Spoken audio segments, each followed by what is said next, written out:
We have a question from Ryan.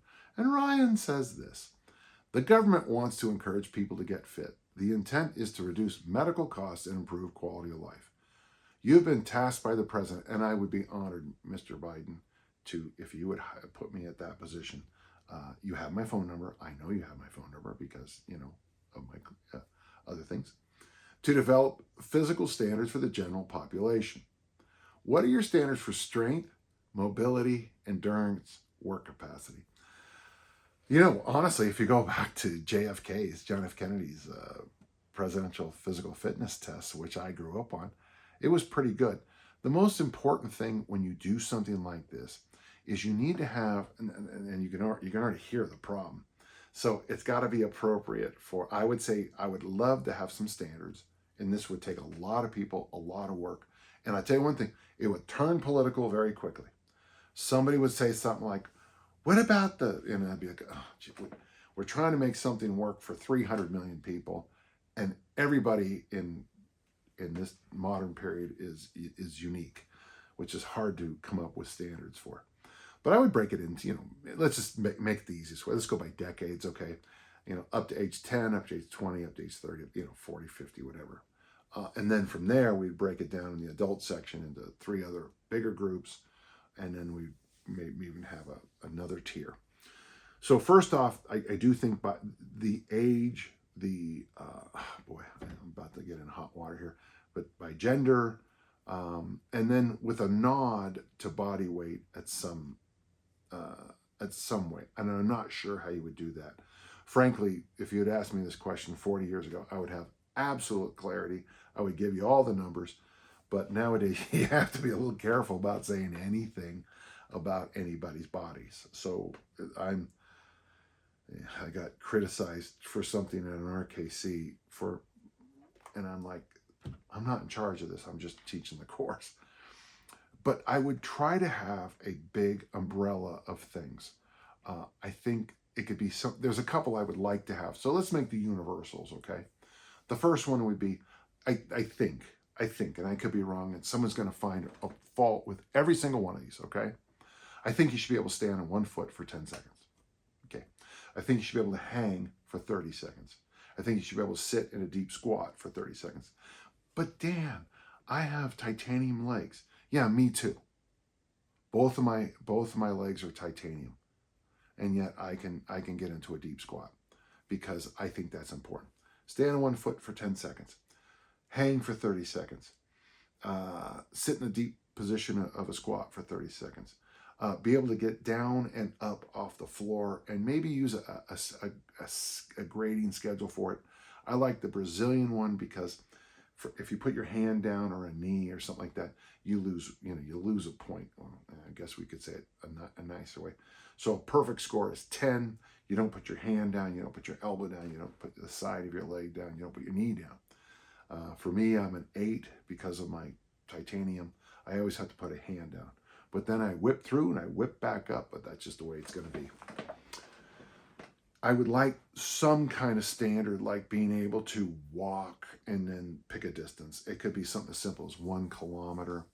And it'd be nice to have some kind of general number, something that's so ridiculously reasonable that most of us would scoff at it, but let's be honest, so is the 10. So you'd have a bucket of standards like that, these minimals. And the thing is, if you miss any of those, well, then we can say, well, let's look at it. From there, it's pretty obvious. There's a mobility issue. There's an injury issue. There's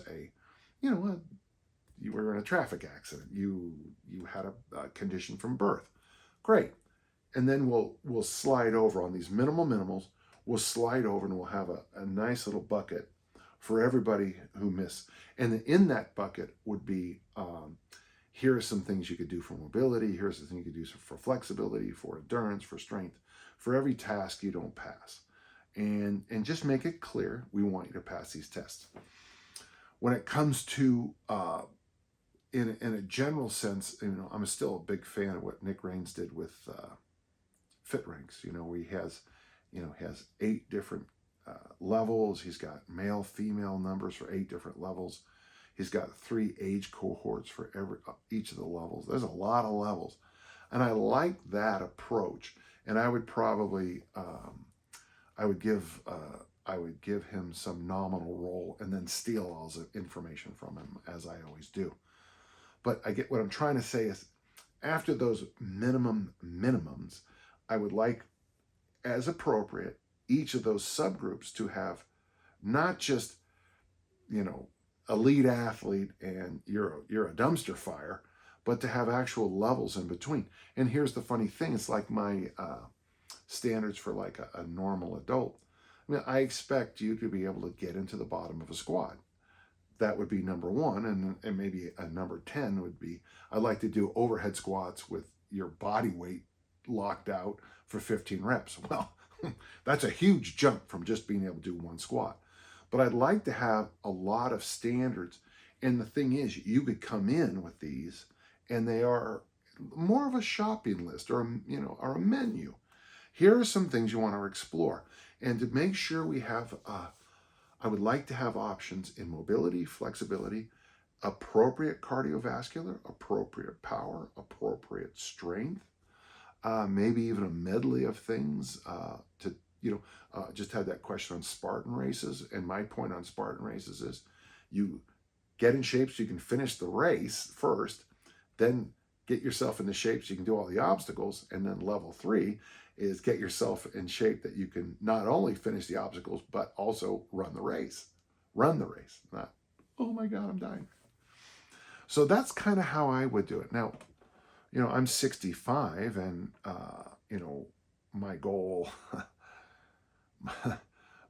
my goal always was to stay as strong as I was as a junior college athlete. Well, I got to tell you, after the last few years, I'm still sneaking up on those numbers. I have to train a lot harder than I used to and smarter than I used to be as strong as I was when I was 17 and 18.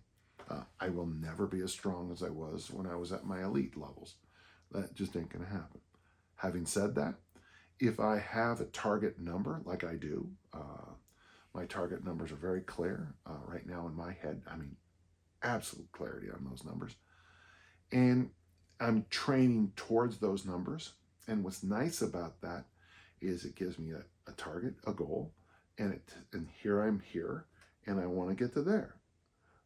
If I was here, it would be obvious the path would be a little bit different. And so I find this to be a good question, and I like the idea.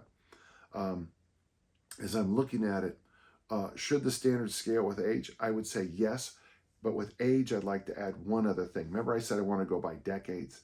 So what I'd like to see is by decades, so the 20s, the 30s, 40s, okay, these big general, here you are. But then in there, I would still nix numbers again because it's fun to do now. So you'd have up to 15, you would have 16 to 35, you'd have 36 to 55, and you'd have 56 plus. And in those 4 bigger groups, that's when we'd have even the more, maybe even have, bring in people who are like cross-country skiers and people who do archery and people who do water polo, and just have them maybe, so the whole stack of everything is going to be massive.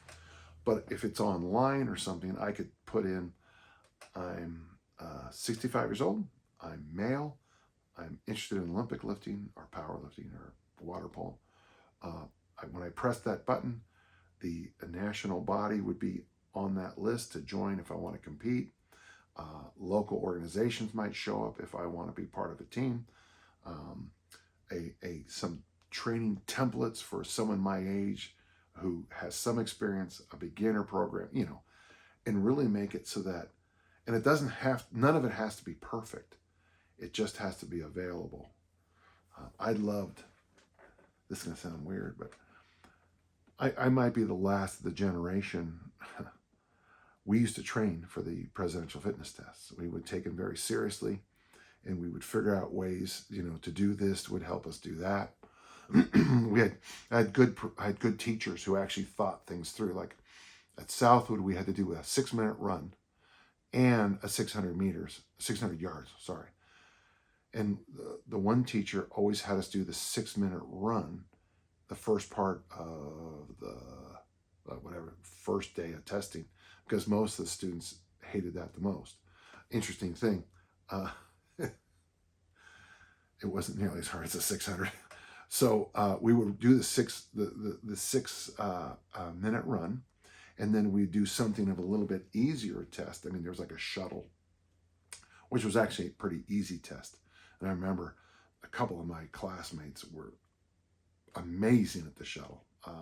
And now as I look back, they were also guys who were very, very short. So picking the thing above the floor was an advantage. And then the last thing we did on that day, we did that 600 test, because as Mr. Freeman explained to us, we were now warmed up to run the 600. And after the 600, we had to shower and go to our next class. And of course, I remember sitting in class going,